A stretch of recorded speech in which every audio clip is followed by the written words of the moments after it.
അതെ, ഇനിയിപ്പോൾ മഴക്കാലമൊക്കെ വരുമല്ലേ. ഈ മഴക്കാലത്ത് നമുക്ക് ബ്രേക്ക്ഫാസ്റ്റ് ആയിട്ടും ഡിന്നറായിട്ടും ലഞ്ചൊക്കെ ആയിട്ട് കഴിക്കാൻ പറ്റുന്ന ഒരു ഹെൽത്തി ആയിട്ടുള്ളൊരു കഞ്ഞി പരിചയപ്പെട്ടാലോ.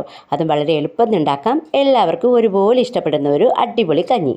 എല്ലാവർക്കും മാച്ച് ഫാമിലിയുടെ പുതിയ വീഡിയോയിലേക്ക് സ്വാഗതം. അപ്പോൾ നമ്മളിന്ന് കഞ്ഞി ഉണ്ടാക്കാൻ പോകുന്നത് നുറുക്ക് ഗോതമ്പ് കൊണ്ടാണ് കേട്ടോ മെയിനായിട്ട്. അപ്പോൾ അതാ നമ്മളെ നുറുക്ക് ഗോതമ്പ് ഇവിടെ എടുത്തു വെച്ചിട്ടുണ്ട് കേട്ടോ.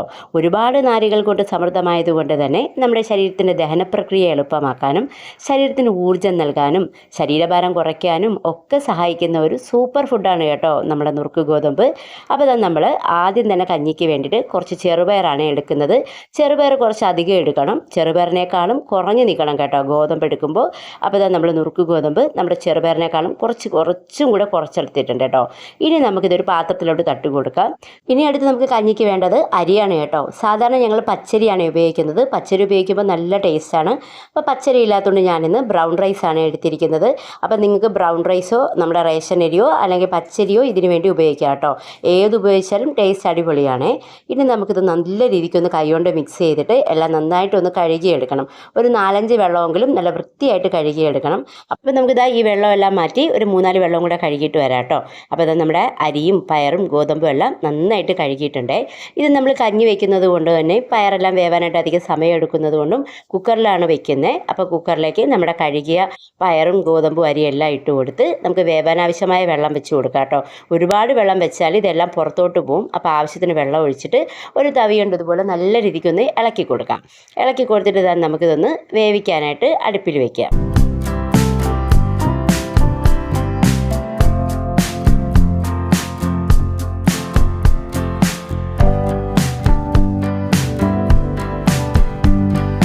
കുറച്ച് കഴിഞ്ഞപ്പോഴത്തേക്കും നമ്മുടെ കുക്കറിൽ നിന്ന് വിസിലൊക്കെ വന്നു തുടങ്ങിയിട്ടുണ്ട്.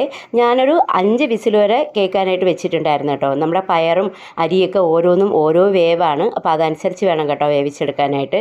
അങ്ങനെ ഇത് ആവിയെല്ലാം പോയതിന് ശേഷം നമ്മളെ കഞ്ഞി നമ്മൾ തുറന്ന് നോക്കിയിട്ടുണ്ട് കേട്ടോ. നല്ല കറക്റ്റായിട്ട് വെന്ത് വെള്ളമെല്ലാം കറക്റ്റായിരുന്നേ. അപ്പോൾ ഞാൻ ഈ ഒരു പരുവത്തിൽ തന്നെയാണ് എടുക്കുന്നത്. നമ്മളിനി ഇതിലധികം വെള്ളമൊന്നും ചേർക്കേണ്ട. കണ്ടില്ലേ, നമ്മുടെ പയറും അരിയും ഗോതമ്പും എല്ലാം നന്നായിട്ട് തന്നെ ഒന്ന് വെന്ത് കിട്ടിയിട്ടുണ്ട് കേട്ടോ. അപ്പോൾ ഇനി കുറച്ച് നേരം ഇതിവിടെ ഇരിക്കട്ടെ. നമുക്കിതാ ഈ കഞ്ഞിയിൽ ഇങ്ങനെ തന്നെ കഴിക്കുന്നവർക്ക് ഇങ്ങനെ തന്നെ ഉപ്പിട്ട് കഴിക്കാം. പക്ഷേ ഇതിനേക്കാൾ ഇതിന് കുറച്ചുകൂടെ ഈ ഒരു ഗോതമ്പ് കഞ്ഞിക്ക് ടേസ്റ്റ് കൂടുന്നത് നമ്മുടെ തേങ്ങാപ്പാൽ ചേർക്കുമ്പോഴാണ് കേട്ടോ.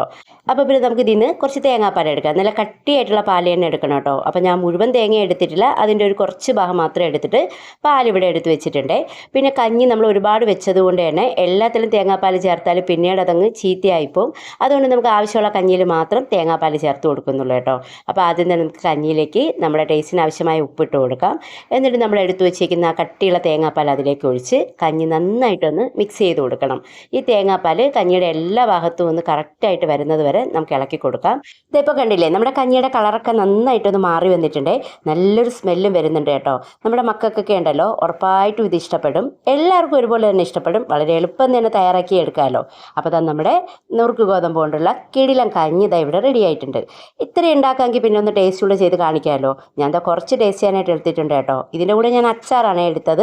ചമ്മന്തിയൊക്കെ ഉണ്ടെങ്കിലും അടിപൊളിയായിരിക്കും. ഒരു പപ്പടം കൂടെ വേണം കേട്ടോ. അപ്പോൾ ഇന്നത്തെ വീഡിയോ എല്ലാവർക്കും ഇഷ്ടപ്പെട്ടെന്ന് വിചാരിക്കുന്നു. ഒന്ന് ഉറപ്പായിട്ടും ഒന്ന് ഉണ്ടാക്കി നോക്കിക്കോ. പുതിയ വീഡിയോ ആയിട്ട് വീണ്ടും കാണാം. അതുവരെ താങ്ക്